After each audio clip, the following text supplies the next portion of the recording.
Hey everybody, welcome to Pop Culture Philosophers. I'm Rockin' Robbie Billups, and it's time for the weekly comic book review.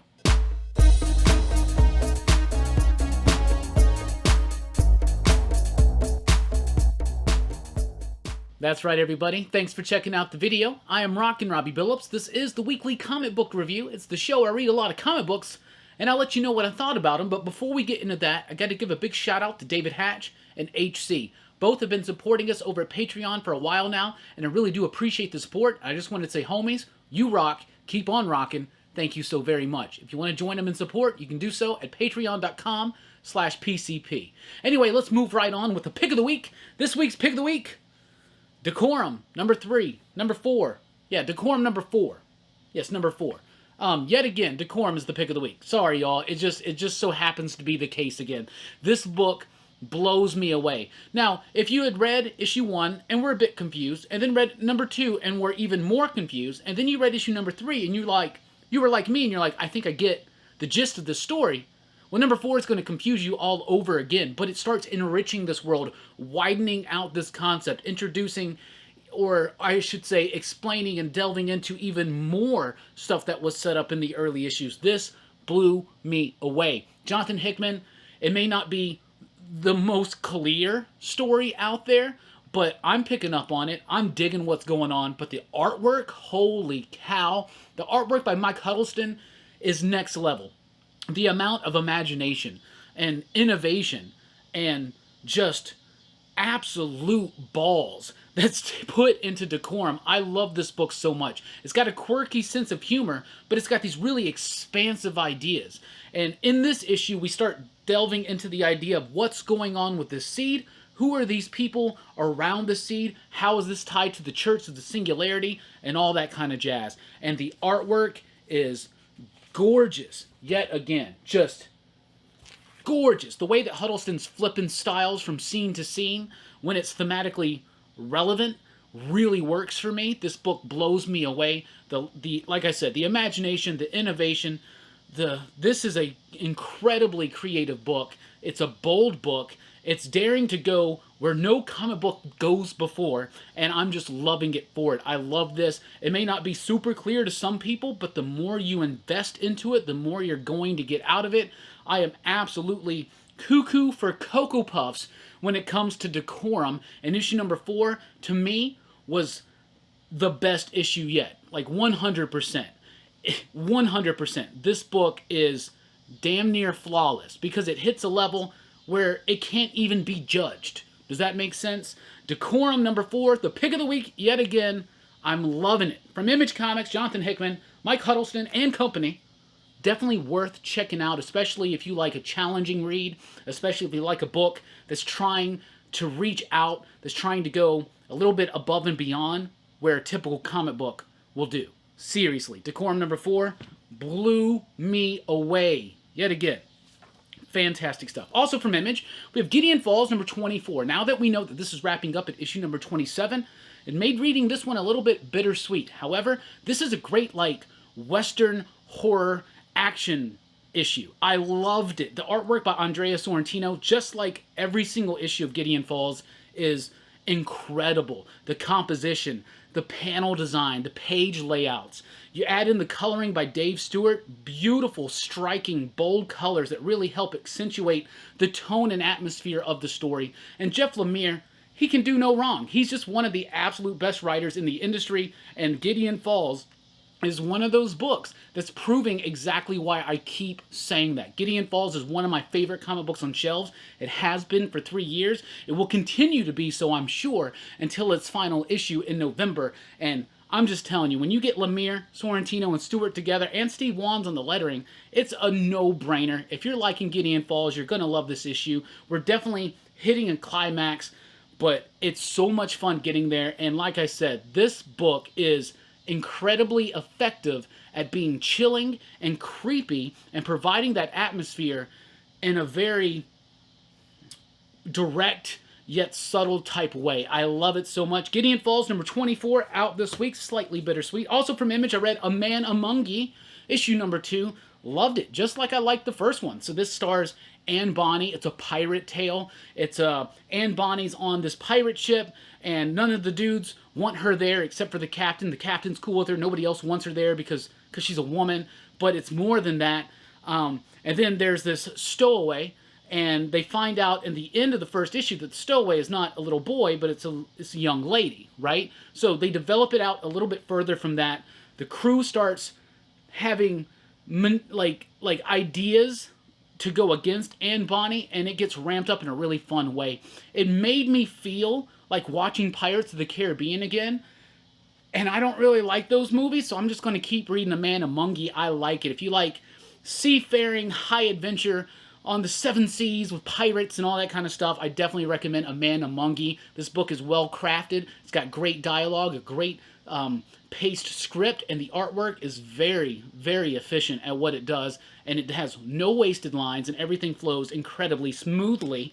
2 issues in, I'm sold on A Man Among Ye. Let's jump over to Marvel, because I gotta talk about Thor number 6.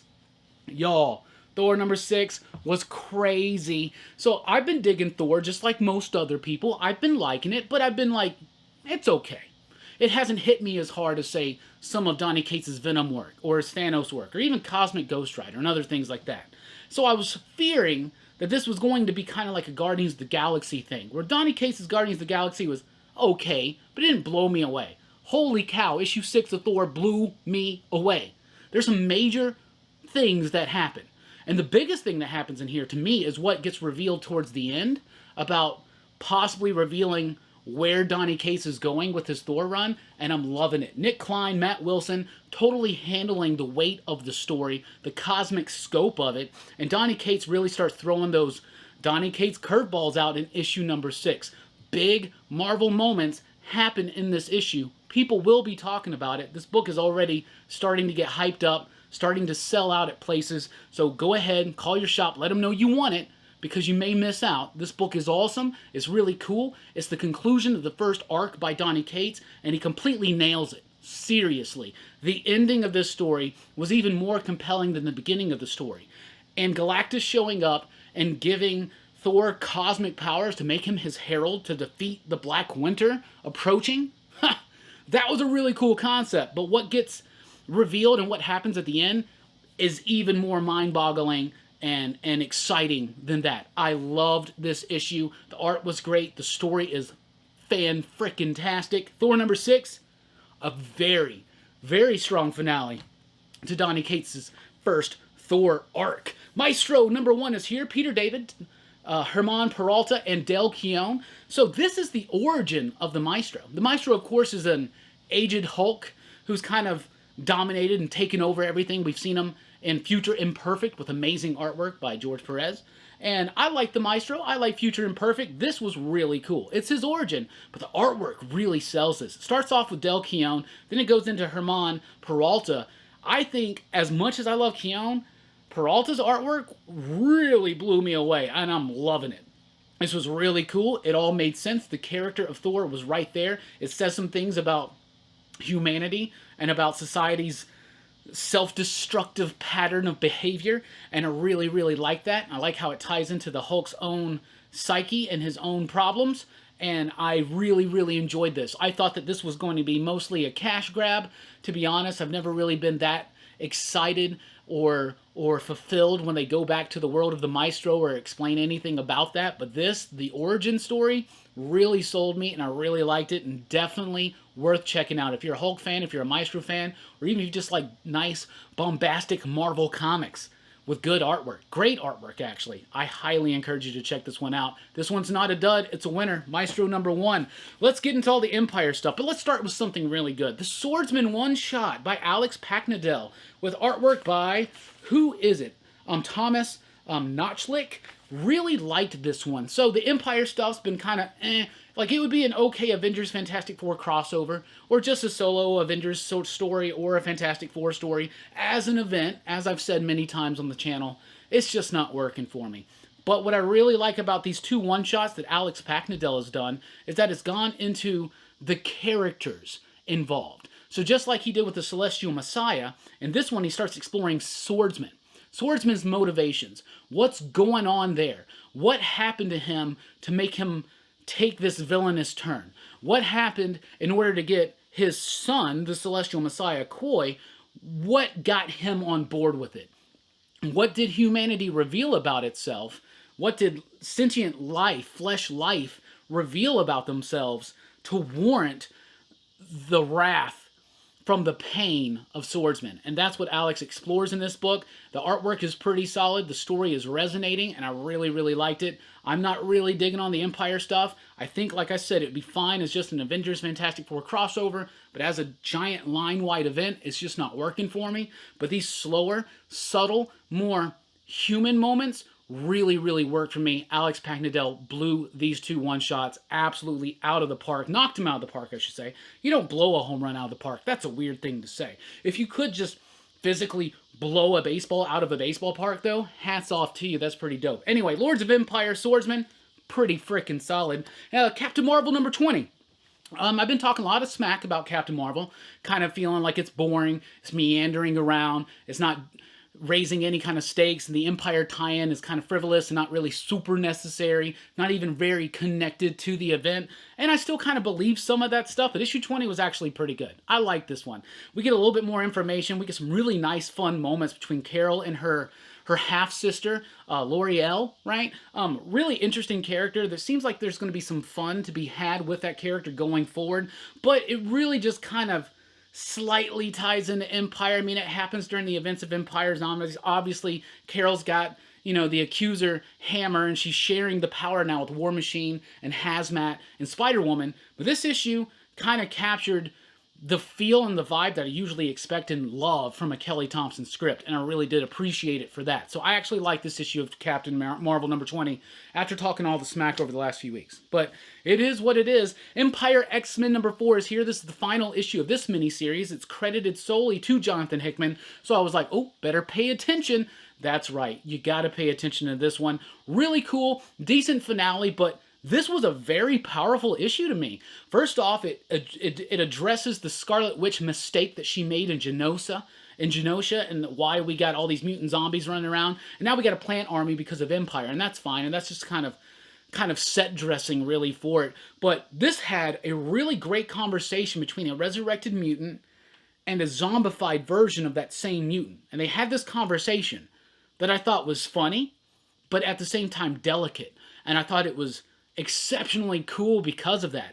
The X-Men Empire tie-in has been one of my favorites because it feels just more like a great Hickman X-Men book and less like an Empire event tie-in, and it's worked for me. In issue number 4, I think they nailed the ending. I liked it, I was satisfied, and I think you will be as well if you've been liking the series. Empire X-Men number 4. Talking about X-Men, how about Wolverine number 4? My favorite issue of the new Wolverine series yet. This is great. This gets to what I want out of a Wolverine book. Wolverine kind of being sad, morose. You find out that he's got a hidden gate on Krakoa, taking him to his favorite bar, and then Omega Red gets involved, and you know that they've been teasing for the last few issues, or definitely teased in issue 1, Omega Red, his new alliance with Dracula.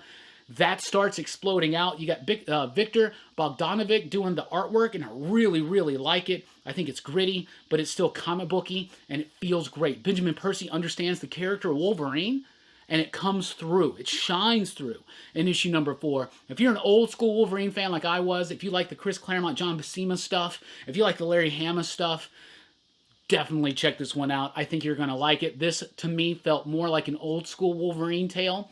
And Omega Red's usage was really, really cool. And Benjamin Percy just killing it with the narration, with the script, the dialogue, everything about it works and flows so well for me. It's true to the character, it's true to the roots of Wolverine, and I approve. Wolverine number 4 out this week. Cable number 3. I like Cable. I like Cable number 3.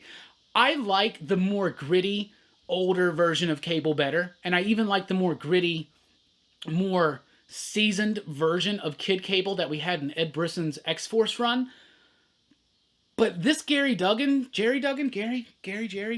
version of Kid Cable, this Krakoan version, in which he's dating like all of the Cuckoo sisters and just having a grand old time, and probably a bit way more happier than we've ever seen a Cable. I'm just digging it. I'm digging it 100%. I'm liking the artwork by Phil Noto. I like the story. It's teasing and leading into a little bit of stuff about Ten of Swords. You got Space Knights in here. But I really liked it. It's fun. It's a little tongue-in-cheek at times. It doesn't take itself too seriously, but it doesn't mean that there aren't stakes in this book, because there are. In fact, there's actually more than stakes. There are swords in this book. But I'm loving it. I actually thought it was cool. And then we got this mystery about what? Old Man Cable, what's still going on? And there's a Deadpool scene in here that I actually found very charming and endearing and not annoying whatsoever. And that's always a feat. And that's what Duggan did. Anyway, Cable number 3, I liked it. Excalibur number 11. This has been, to me, one of the weaker X-Men books, but I'm kind of getting right back on board with the direction of it. Right now, Excalibur's in Otherworld. They're trying to set up a Krakoan gate. They get attacked. Shogo, Jubilee's child, as a dragon in his dragon form, gets injured. So you got a lot of Jubilee wrath in here, and I always love a good take on Jubilee.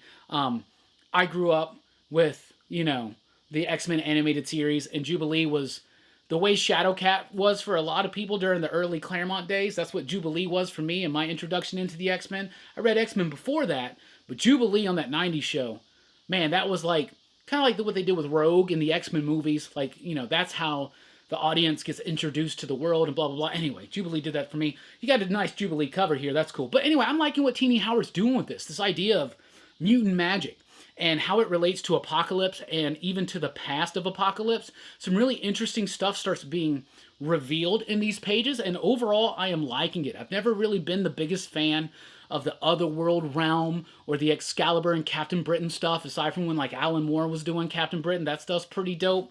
But I'm liking this. I think it's pretty solid. Excalibur number 11 may not be the best X-Men book, but it's not the worst. It's not the worst. Avengers number 35 is here. And they start explaining why Moon Knight has gone super crazy after the Avengers. This book is okay.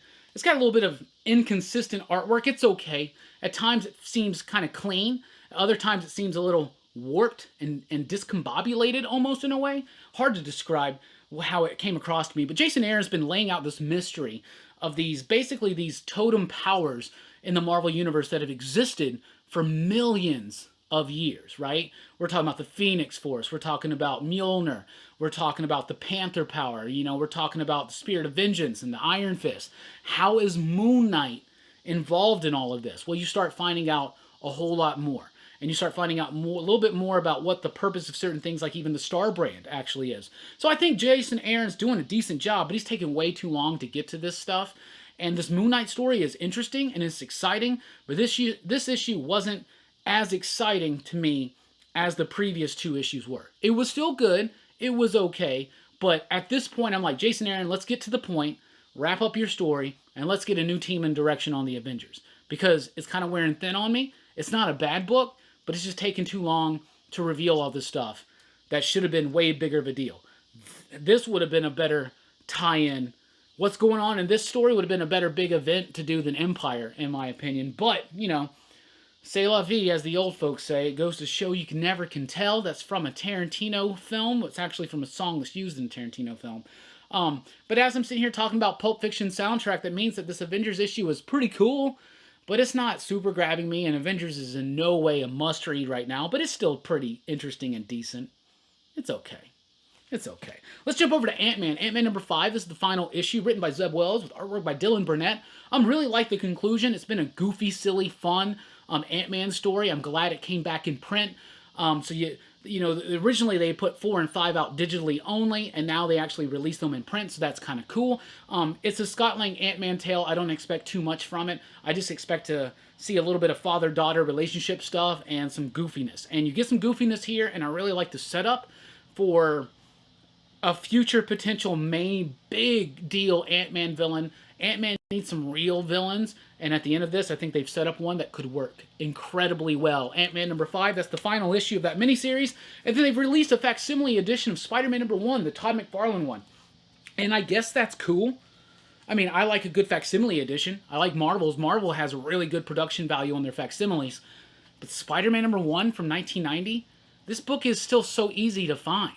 Like, I would rather have a facsimile of Amazing Spider-Man number 1. Like, even Spectacular Spider-Man number 1. Spider-Man number 1? Save the facsimiles for books that are very difficult to find. Not for books that are very easy to find. Come on, Marvel, what are you doing?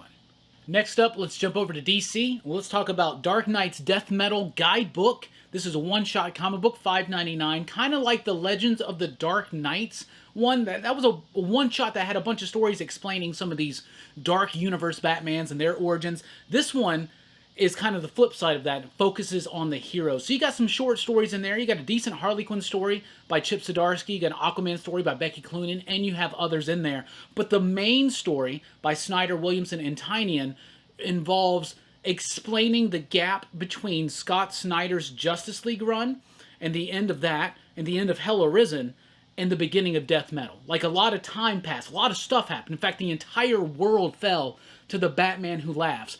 You want to know how that happened?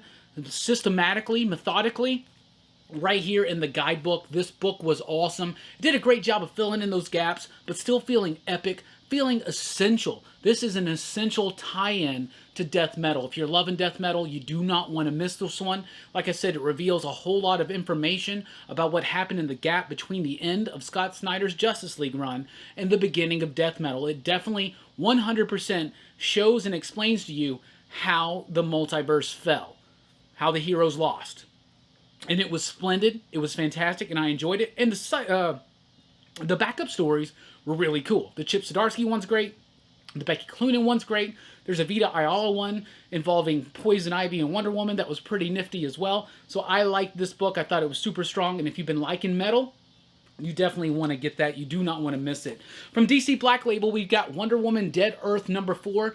This is the final issue in what has turned out to be one of my favorite Wonder Woman stories ever. Well, of course, it's Daniel Warren Johnson. That's right, Daniel Warren Johnson from Extremity, from Murder Falcon. He's been killing it on Wonder Woman Dead Earth. And after issue 3 gave us this big gut punch of a revelation about what actually has caused the apocalypse in this alternate reality take of the DC Universe, issue number 4 is the explosive finale that we deserve. This book was awesome. Daniel Warren Johnson's artwork it's gritty, it's dynamic, it's complex, it handles soft, nuanced moments very, very well, but it handles big, bombastic, giant wartime action just excellently. This was such a great finale. It's got some heart-wrenching moments. It's got the emotion. It's got the drama, but it's got the explosive nature of comic books that I absolutely love. This was a hell of a finale for a hell of a series. This goes down, seriously, as one of the best Wonder Woman stories I have ever read. If you missed out on this story, definitely check it out. Whether when it comes out in hardcover eventually down the road, or just get the singles right now. This book was freaking awesome. I loved the ending. I cannot stress that enough. One of the best books of the week and one of the best books of the month. Batman 97 is here, continuing the Joker War. Not too much happens in this issue of the Joker War, but you do get some Clown Hunter action. You get some amazing artwork by Jorge Jimenez. Oh my goodness. Jorge Jimenez is like my favorite artist at DC right now. I absolutely love his stuff. His Justice League work with Scott Snyder, and now this Batman work with James Tynion. Awesome. I'm liking the Joker War. I think it's solid. Like I said, though, not too much happens here, but we do get some natural progression in the story. We get some steps taken to lead us to the next moment. And to be honest, I think the next moment is going to be a Bruce Wayne mind trip. But I'm always down for a good trippy Batman story. But you also get some really nice moments here between Harley Quinn and Batman. And DC right now is doing something that I never thought they'd be able to do. And between this and some of the White Knight books and Harleen at DC Black Label, not Harleen, but Criminal Joker Harley, Criminal Sanity, and Death Metal and all that stuff, like they're actually kind of turning me into a Harley fan, which is crazy. Anyway, Joker War Part 3 and Batman 97, I really, really liked it. Nightwing 73 is here. Out of all the Nightwing Joker War issues, and I've been a little hard and tough on some of them, this one I actually really liked. I thought it was cool. So basically, Joker... okay, back in the Tom King run, Dick Grayson got kind of shot in the head a little bit. Not all the way through, but kind of like skimmed his head or something. It resulted in a memory loss, and he went from Dick Grayson to Rick Grayson. He became an edgelord, basically, and it was dumb. I didn't like it at all. And so what has happened is Joker has this like mystical crystal, and he's able to implant new memories into Grayson. So now Grayson thinks that he was saved by Joker instead of Batman. So now you've got Nightwing versus the rest of the Bat family, and to me, it's kind of cool. It's nice to see Joker kind of manipulate Dick Grayson like that. This is more essential to people who are just following the Nightwing story, and less essential to people that are following Joker War. I don't think the Joker War tie-ins are going to be that essential. They call it collateral damage for a reason. This is something on the side.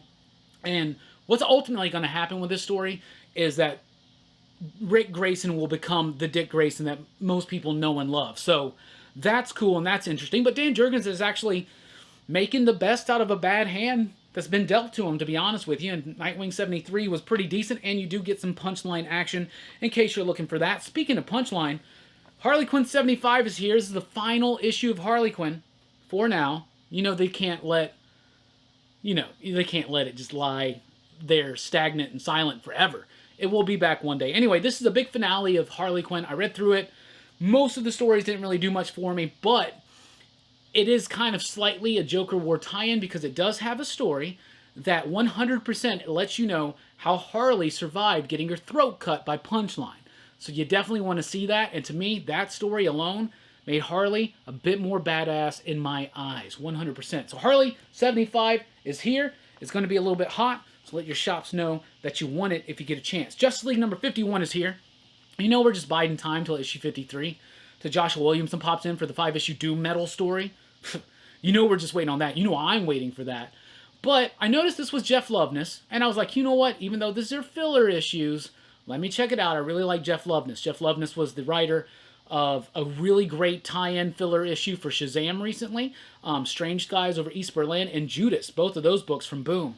So I decided to give it a chance. Saw that the Black Mercy was in there, and I always like a reference to that Alan Moore classic story. So I read it, really liked it. It picks up right where the last story wraps up. The Justice League are on their way back to Earth, and they come to a planet that's entirely affected by the Black Mercy. It adds some new concepts and ideas to the whole mythology and all that stuff about the Black Mercy.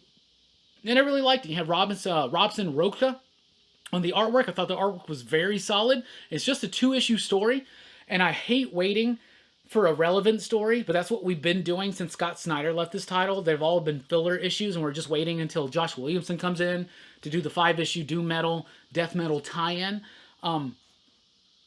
They should have had Loveness doing this stuff the whole time, because this was a really good issue. This was a really solid issue of Justice League. It really was. Aquaman number 62 is here. This is kind of a filler issue that's also fit in with what's actually going on. We know that this book is wrapping up at issue 64, but Kelly Sue DeConnick has already promised that it is returning. But this was a decent spotlight on the new Aqualad. I mean, new Aqualad. He's been Aqualad since Brightest Day, right? So we can't really say Jackson is new, but it still feels like he's new.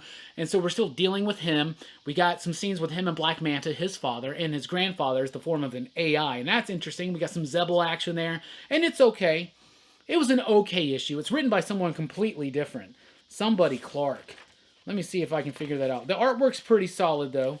The story's okay. Jordan Clark. But it is a filler story, but it does a good job like old school comics used to be. Even when there would be a fill-in guest artist or guest writer or something, they would still have to go along with what was happening in the book and reflect that. And that's reflected in here. So it kind of is a filler story that's set in what's actually going on.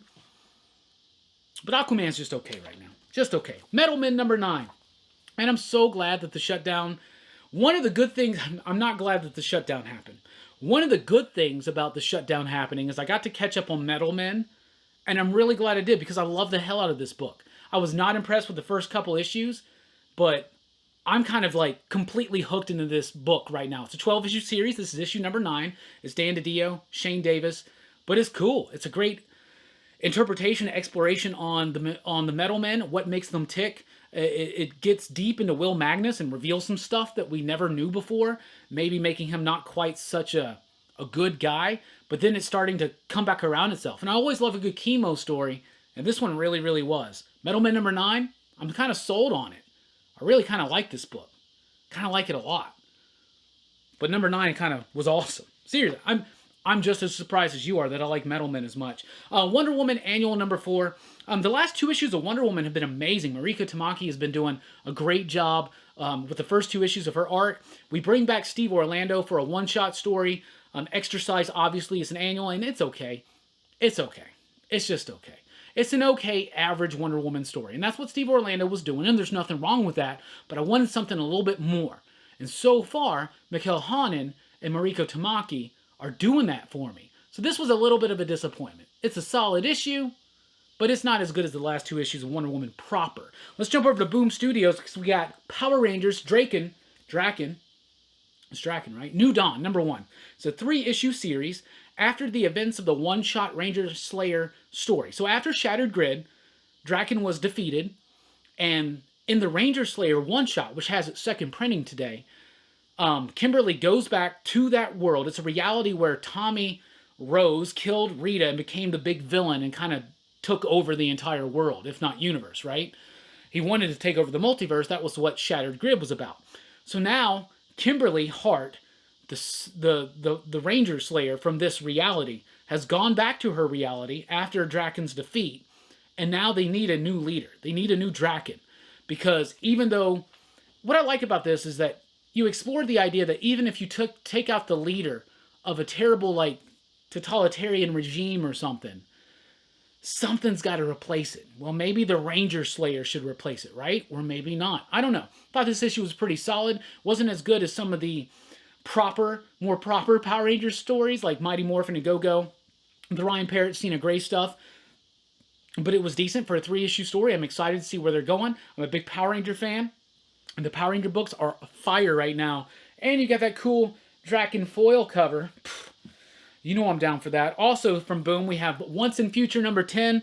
Well, now we got Beowulf involved, so you know once Beowulf shows up, the Grendel has to show up. This is an incredibly awesome, suspenseful, tension-filled action story with amazing artwork by Dan Mora and Tamara Bonvillain. I think Tamara Bonvillain right now is the best colorist in comics, and just flip through the pages of this Once and Future, you'll know why. And you'll also know why Dan Mora is such a great action sequencer in comic books.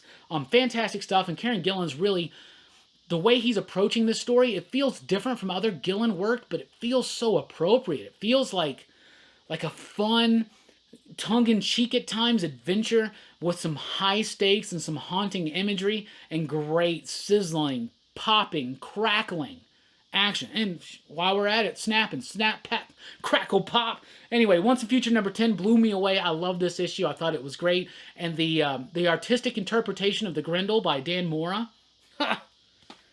that's beautiful, man. That's beautiful, man. From Vault Comics, we have Shadow Service number 1. It's a brand new book from Vault. It's about a witch who is a private detective, and it works. It deals with the PI investigator like tropes, right? And but with a very dark, mystical and sorceress witchy influence, and I really, really liked it. It's got super solid artwork by Corin Howe. It's written by Kevin Scott, Triona Farrell on the coloring. I really liked this. I thought it was great. It's your typical, private detective type thing, but it throws in this supernatural, dark, mystical nature that really, really works, and it's eventually going to spin out into a spy meets supernatural, witchy type stuff. So, seriously, a really cool book, another hit from Vault, another cool concept, another cool execution on a comic book. Shadow Service number 1 sold me. I really liked it. Maybe you should check it out. Speaking of Vault, we have No One's Rose number 4. This is the penultimate issue of this series. Zach Thompson, Emily Horn, Raphael Albuquerque, I think it's Raul Angulo. I really like, and Hassan Osman El Hal in the lettering. I've been liking this book. It's a cool concept. It's about like this post-apocalyptic vision of the world, but instead of cyberpunk, they're calling it solar punk because it's not necessarily about machinery and technology, but it's about like greenery and biotechnology, and that's an interesting concept. And I like how the story, they have now found this other group of survivors that are not living in this dome city, and that's cool. But this book got a bit dull. It got a bit laggy for me. It was incredibly verbose. It had a lot of just techno earthy babble in it that kind of took me out of the story, made me kept checking the page count, and that's not a good thing when I'm reading a comic book. It's got one issue left. I'm definitely going to read it. I think I'm going to reread it, and maybe it will work a lot better as it flows as a whole story. But so far, for a book I've been liking, issue 4 was a little bit Dudley for me. Just a little bit, because it really kind of the weight of everything that they were trying to do in this book and the way that they were having to explain everything kind of bogged down the story. And like I said, it was a bit laggy. Scout has a really good week this week. Let's talk about it. Atlantis wasn't built for tourists. Issue number 1 is here.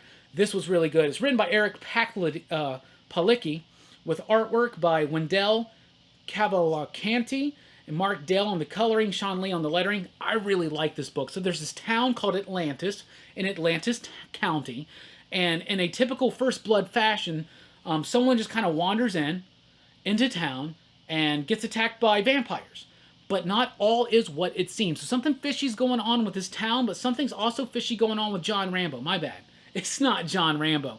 But it definitely felt to me at times like I was watching First Blood, and I really liked it. This book was good. Had a great concept. Had interesting characters. Wonderful dialogue. A great pace and flow throughout all of it. Eric Palicki is a great editor. I've never really read too much from him as far as like a long-form story, but I'm 100% sold on this. I like it. If you're a horror fan, you know, I know some people are. Dylan, check it out. Atlantis wasn't built for tourists, number 1. Thought that was really cool. This came out last week, but I finally got a hold of a copy. Vlad Dracul. It's written by Matteo Strukel, but the artwork by Andrea Muti. That's why you read this book. The artwork is gorgeous. This is the artist from Fearscape. It's a more historical Vlad Dracul type story. Issue 1 was okay to me. I loved the artwork, but the story was just okay. Issue 2 really kind of knocked me out of the water. I actually really liked this one. I thought it was super, super solid. It's $6.99, but it's got a lot of pages to it. This is a 3-issue series, and judging on the second issue, pretty freaking good. I liked it. I'm a big Dracula fan. I love the historical side of things, and I love the more fictional side of Bram Stokery side of things. And you add in Muti's artwork. I mean, it's just gorgeous. It's ethereal. It's raw. It's visceral, and that's what it should be. And to be honest, Vlad Dracul, the actual historical figure, and the warlord and the leader of Wallachia and all that stuff, is way more terrifying than the vampire version. And they really get that point across in issue number 2. Came out last week, but some shops may just be getting it this week. Yasmin number 2. What a fantastic book. What a great second issue. This is amazing. It's about this family who lives in Iraq, and when everything starts going crazy with the Sunnis and the Shiites, they get caught in the crossfire, and they escape to America, but their daughter Yasmin gets stuck there. And so this issue explains what exactly she went through while she was in Iraq. And it's heavy, it's chilling, it's difficult to read through because of the subject matter at times, but it's incredibly necessary and real and grounded, and the artwork is super, super solid.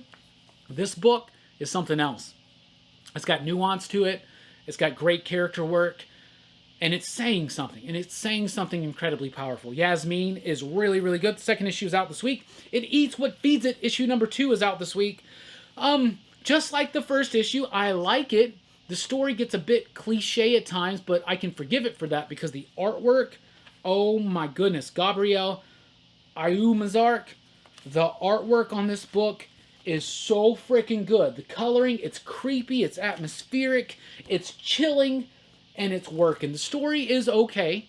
It's a bit cliche. You've seen this stuff before, but the artwork and the execution of how they tell that story is pretty captivating to me. So it Eats What Feeds It number 2 was pretty solid.